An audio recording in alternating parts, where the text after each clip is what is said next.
এই তুই কি ডারে? আমি একদিন ন্যাশনাল লেভেলে খেলব।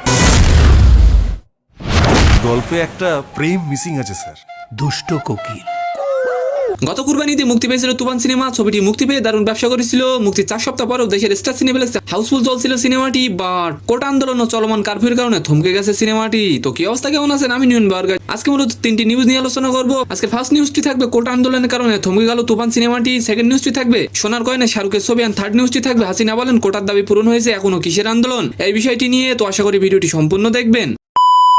সাকিব খান অভিনীত তুফান সিনেমাটি মুক্তির পর থেকে বক্স অফিসের দাপট দেখিয়েছিল।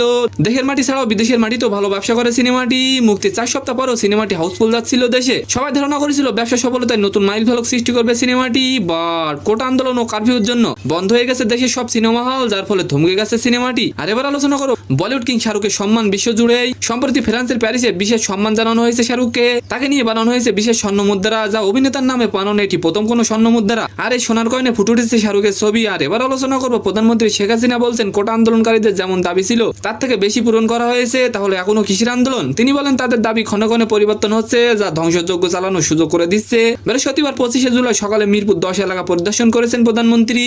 মেট্রো রেল পরিদর্শনে কথা বলেন তিনি। তো সম্মানিত দর্শক, আজকের ভিডিওটি কেমন লাগলো অবশ্যই কমেন্ট বক্সে জানাবেন। আর ভিডিওটি যদি ভালো লাগে অবশ্যই একটি লাইক দিয়ে আমাদের চ্যানেলটিকে সাবস্ক্রাইব করে দিবেন। ধন্যবাদ।